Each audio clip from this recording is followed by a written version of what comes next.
I think it's where the game could be a factor. When it's windy, City tend to play the ball on the ground, and that will encourage them to do it even more so. Keep playing the ball on the ground and around. So thing is, because we're in the stadium itself, the wind effect probably doesn't affect too much. And the way City plays, City would just keep moving the ball, short passes, not playing too long. So it doesn't have too much of bearing on the way we play today. I'm loving watching that training as well. Our back four there, seeing how the four of them warm up. That's really, I love that. Fascinating. And we had David James on a show a couple of weeks ago when it was particularly windy. He was obsessed with the wind, Sean. Obsessed. Kept talking about the wind. Goalkeeper, isn't he? Yeah. I played it. I'm not quite to Sean's level, but I've played in goal a bit, and I hate it. I hate the wind. Really, really messes with your head when you're going up for the high balls.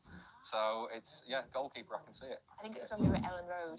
He was obsessed with the wind. Yeah. So Yeah, because I keep it coming for crosses or something like that, then all of a sudden the ball drops or stays higher a little longer. Yeah. Real trouble for keepers. When you're playing in the local parks rather than the stadiums, when you got a low sun as well, that's a nightmare. We appreciate your input here, Dave, your playing experience. Ali sent in a question asking, what are all your favourite games so far this season? And Ali says his is the derby from earlier on. Lovely, Ali, probably mine as well. Yeah, to be honest, the derby. I enjoyed the 3-2 Liverpool game as well. That was just good fun. It's a good game. The cup game. Yeah, that was really good. It probably is the derby, if I'm being honest, because 6-3. It could have been more as well. It could have been 10. Should have been 10. Fulham. Oh, that was incredible. Yeah, I was there as well. Honestly, with 10 men for so long in that game, I looking back at the season and going, that's the performance of the season. Is that when we got last-minute goals? Yeah, Haaland penalty. It was a terrible penalty as well, wasn't it? Yeah. It crept in. But KDB was phenomenal that day. The celebrations in the stadium that day were they were incredible. Nobody left. It was electric. Yeah, it was insanely good. And I mean, I would almost go as far as say that's one of the best performances that I've ever seen from a Guardiola City. It would, like, in the years he's had at City, that game encapsulates what he wants out of the team. We need that today. I feel like if there was any doubt that Pep had, not that he did, about signing a contract, that game was the moment where it's like the players, no, I need to be here. I need to be in this stadium with these fans and these players because it was wonderful. Oh, it makes me tingle. Sean? Solidifies it. Well, yeah, the boss right. And you talk about the Liverpool game because last season you're always thinking they're going to be around it. So when you get one over them and perform well, it's really nice. And well, Derby Day, you're always happy with the great performance. So I think when we played United game was awesome as well. Love that. Thank you very much for that question, Ali. And the last one just for now, Grace has said, hi, everybody. Who's your favourite player of all time? From Grace. Well, Grace, this is mine. Yeah? Stephen? I'd probably say David Mooney, goalkeeper. Well, it probably is Kevin De Bruyne these days. It's a very exclusive list, like Sean, you're right, and Kinky and so on, and then obviously Sergio and David. But KDB, I think, is Manchester City's greatest player of all time. I think he's going to be. I think he's reached that top of the pile personally. I think he's phenomenal. Because the argument generally still is Silva and Aguero. So. But I think KDB, I think he's that level. I think he does things that I didn't think were possible in football sometimes. The passing, the vision, and I think he plays like a captain. And he's got bits of every player that I love at Manchester City. And I think he's I think he's my favourite ever Man City player. I love that. well, I have to because. Okay. Well, I don't know, it's up to Grace. Well, you see, the thing is, Grace said no. I can't disagree with all of that, and I think I see David Silva, and when I watch David Silva play football, I've never seen anything like it. It sounds awful, but poetry in motion. It was like you could see it, and like some of the things that he did with that football, I didn't think were possible. They were almost like the opposites, weren't they? Yeah. Because KDB was pure product, pure brutal brilliance, whereas David Silva was death by a thousand cuts. And Silva, Silva, name three qualities that you want in an attacking midfielder, and you'd say you want someone who's got a bit of pace, who's two-footed and can shoot from range. David Silva could do none of them, and he was still the best player in the league. So that tells you how good he was. But all of that said, like, I'm a goalkeeper, and I have to pick a goalkeeper, and because I grew up watching Nicky Weaver, and Nicky Weaver was it absolutely encapsulated what I wanted to be as a goalkeeper when I was a kid. I was a keeper as a kid as well, and Nicky Weaver was my hero as well. I had a signed Tony Coton shirt, which I lovely man as well. Shaun, can I make you name one person, or are you going to say everybody? Listen, I'm going to refuse that question. We've got too many good players, too many great players that have come through this team. And absolutely right. You know, David Silva. You think of the quarantine. There was a period with Yaya Toure. I thought Yaya Toure was amazing. Sergio Bro with the goals. I'm not going to give you. I'm sorry, Grace, you're not getting one from me. Vinny as well. We haven't mentioned Vinny yet. Like, Yeah, Vinny. It's just too many quality players. This era doesn't happen without Vince Company because the captain that we needed to get there. Oh, I love it. Grace, what a brilliant question. I think this is my Yeah. friend Grace that also sent in the question about the ice cream a few months ago. If it is, Grace, you always come up with the best questions. That got a lovely debate there. Thank you so much there for sending in all of your questions. If you're just joining us, welcome to Match Day Live. Less than 15 minutes away from today's 12:30 kickoff against Manchester United. If you haven't seen the team yet, here is your starting 11 for City today. And that is Edison, Walker, Akanji, Ake, Cancelo, Rodri, De Bruyne, Silva, Mahrez, Foden, and Haaland. The team are there, they're warming up on the pitch at Old Trafford. The part that you're seeing on the pitch there, if you look above you in the corner, that is the City fans. The City fans are always up in the corner there at Old Trafford. Now, Riyad Mahrez is in sensational form for City just now. He starts today.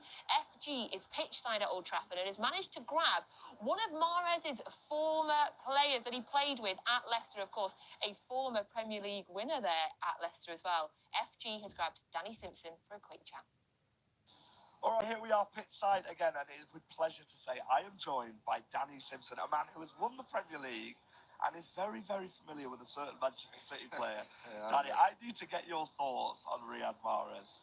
Listen, obviously I played on the right of him for many, many years. Sat next to each other in the dressing room.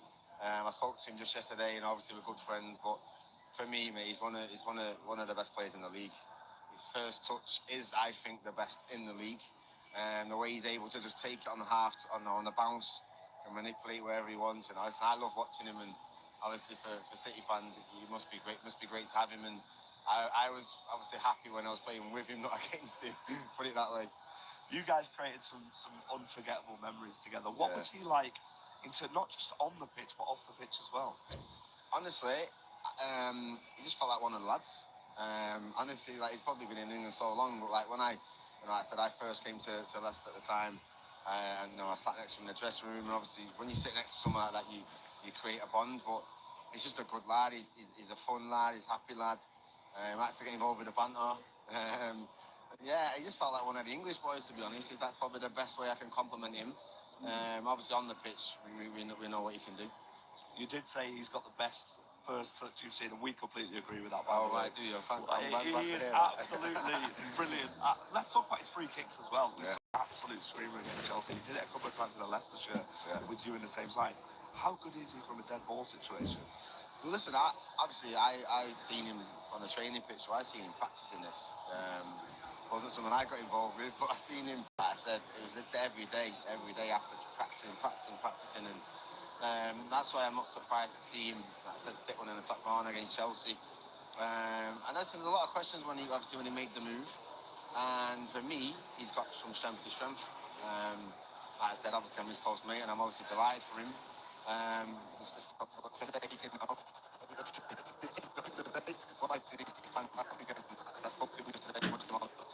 Okay, now let's talk about him real quickly. Yeah. What are your predictions for today's game? Listen, I'm quietly confident. Listen, it's a massive fixture, but I am going to edge United today. I know you don't want to hear that. Listen, my dad's a Blue, my brother's a Blue, half my family's a Blues, but I just think they're in good form at Old Trafford at the moment. It's probably been the best time United. So FG is down pitch side. That was the thoughts of Danny Simpson, who of course played at Leicester alongside Riyad Mahrez. Riyad Mahrez starts today for City, and we'll be hoping he does another one of those sensational free kicks that he did against Chelsea that they were chatting about there. So we are around, oh gosh, we're getting really close. We're about 12 minutes till kick-off now in the Manchester derby. If you haven't as of yet, get the Manchester City app downloaded. If you're on it already, well done you. You need to get that downloaded before 12:30 because that is the place to get your commentary for today's game with Alistair Mann and Michael Brown, the best place to get commentary. So 11 minutes till kickoff, Sean. You're always nice and positive. How are you feeling now? What sort of game are you expecting? Well, I'm expecting us to control the game from start. I think because United's been in good form, I think he'd want us to keep the ball. They'll look to sort of press and win the ball and get the crowd into it. But I think it's important that we keep the ball. So I could imagine it'd be, 1,000 passes in terms of trying to kill them with passes, kill the atmosphere, and then be able to stamp our game. Talking about keeping the ball there, Kevin De Bruyne has said in his pre-match interview today, David, in terms of United, he says they've changed their style since Ten Hag has come in. He said they used to play more on the counter, but they now play more possession-based football. So both of us are wanting to keep the ball. How's that going to work out? I think when that happens, generally City tend to keep the ball. It tends to, if City come up against teams that want to keep possession, we have great players that are able to keep possession in tight spaces. You see them warming up doing those rondo things where they knock it around and there's two players chasing. And you watch the two players in the middle are quality players and they can't get near it. And it's like that's our own players, knowing what our own players are going to do, unable to kind of step in. So despite what United have changed this season and how they're developing under Ten Hag, City are still going to try and impose their game on the match. And so when I look at the two teams, and I think De Bruyne is right. I think United have changed. I used to go into the derby thinking, what would happen if City just went, you have the ball, because they didn't really want the ball, so they wanted to hit us on the counter attack. So if City went, you have the ball, then they don't really know what to do with it. And the current United team, I think, would look at it and go, yeah, we want to come and try and get it off you. It might lead to a little bit more of an open game, and that could play into City's hands. So I am nervous, but quietly confident, let's say. And despite the fact that United are in really good form recently, clearly Ten Hag has had a positive effect on them. Despite that, we do still go into the game as favourites. We have to go into the game as favourites. Pep Guardiola said in his pre-match interview for TV, I always feel like we are the favourites. I have big respect for them. Hopefully in the last decade they have respect for us on the pitch. We deserve the credit. It's in our hands. And Pep's right, isn't it, Stephen? Despite the fact that we lost in the last game and they were an incredible run, we go into the game as favourites. Ultimately, Man City have won 4 out of the last 5 Premier League titles, so we are still probably, in many people's eyes, the best team in the country. So yeah, we are, and I think that's just a fair comment, and I think it's something that the players have to prove as well. They have to prove that they are the favourites, and they have to prove that they are a better side, and that obviously frees United up a little bit because no one's really expecting them to win. I guess United fans are confident right now, but even if they lost, I don't think they'd be devastated, because obviously City are still Manchester City. But yeah, I mean, I want to see City react to that, and I want City show them why they are, because our form recently hasn't been at our best, and that team that we got today, that's something close to what many people would say is City's best 11, and that to me is almost putting those players up there going, go and be who you are, go and be yourself, go and show people just how good Manchester City are. I know we're second in the league, we've just had a disappointing exit in the Carabao Cup. Reminders of just how brilliant you are, and I think we will see that. I really do, and I think we'll justify that favourites tag. Oh, I hope so. My stomach just started jumping when you were talking there. I thought I was doing all right, but I just feel a little bit sick again. Other pre-match interviews that have happened, Andrew Cole, the former City and United player, Sean, has said today that he expects Erling Haaland to break his record. He has a record just now of 34 goals in 42 Premier League games, but he thinks Erling's going to break that. I think we'd all agree. Yeah, Andy's smart. He knows. He sees that that's going to happen. The form and the quality of the players around him and his quality. He knows that this guy's just going to score goals, and given the opportunities, he will do that. And today he'll be so up for this game. He'll be up for it because he'll want to leave a mark. He'll know that the world is watching this game, and he's been in such good form. He'll want to continue that. And by the way, nearly 500,000 managers on FPL have triple captained Haaland this week. I didn't. I really considered it, but I've held it. But you know what? I hope it works out for you all, because that'll mean that he's got a hatful of goals. Right, we are only a few minutes away now from kickoff, so I'd just like your predictions, please, Sean. Well, I'm thinking, respectfully, I'm thinking either 4-0 or 4-1. I love it when you There's no such thing as those two things together. Yes. Respectfully, that's Yeah, terrible. so You choose at home. 4-0, 4-1. That's Okay, me. David? That's what I believe today. Well, respectfully, the couple of people in the VT before said it. I'm feeling a 3-1 City win. I hope that. I hope they can get over the line with a 3-1 because it's a good solid derby win score. I was a little bit more apprehensive, like maybe 24 hours ago. I was expecting maybe a draw, but now seeing the teams, both teams, I think City, I think they're going to be in business. And I reckon there's been a lot of soul searching this week, and I think City are going to turn up. So I'm going to go for a 2-1, but it'll be a good 2-1, if you know what I mean. Like, we'll play well, and United will probably score, but we'll still be like, City are back. Okay. I'm going to do a respectful 3-1. An unrespectful 3-1, actually. I'm not going to lie. Lovely. Stephen, David, Sean, thank you so much. You can see the teams are in the tunnel. They'll be heading out at Old Trafford. You need to get the commentary for this game on the Manchester City app. It's wonderful. Alistair Mann is the only person you want to listen to on Derby Day, trust me. Everybody else, I'm going to wind you up. Get Alistair Mann on wherever you're listening, on your phone, on your tablet now for the commentary. We will be back here at halftime talking about whatever happens in the next 45 minutes. And oh gosh, everything is crossed that we will be talking about a fighting, phenomenal City performance and 500,000 happy triple captainers in FPL. So try and enjoy the game, Blues. We'll be back with you at halftime. We're going to go over to Alistair Mann now and Michael Brown with your commentary ahead of the Manchester Derby.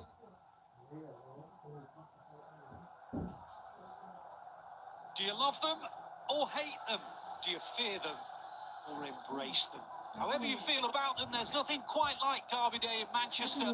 The Blues meet the Reds for the 189th time, and each one has had its own unique tale, its own way of creating special memories. Which image is embedded in your mind today? Dennis Law's back heel at Old Trafford. Ne diyorum ya, beni kafamdan getirdi kanı. Namus ne konuda? Onu kaçtık ya ama. Ama İza bize bir oy kaçkı nasıl şey na? Ben diyorum. Abi de yakaladı bir biz kana çare. Hala babam şey. Hangi yakaladı? Bir doktor da yakaladı. Ama beni kafamdan getirdi. Cuando no juega bien igualmente gana.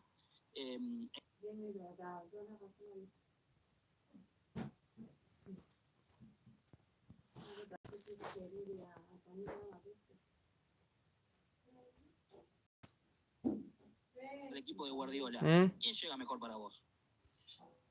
A ver, creo que los rivales han sido distintos, ¿no? Obviamente que se hace un análisis en cuanto al City, obvio que se quedó eliminado de la Carabao Cup, pero también me parece interesante y sobre todo sincero destacar aquella victoria del City ante el Chelsea por 4-0, que lo colocó allí muy arriba. A ver, un Manchester City que ha perdido simplemente 2 partidos, un Manchester United que ha perdido 4, que de hecho ante el primero, segundo, tercero y cuarto equipo de la Premier League, clasificando los Champions, solo perdió ante el City. De hecho, ante el Big Six, solo perdió ante el Manchester City. Luego le...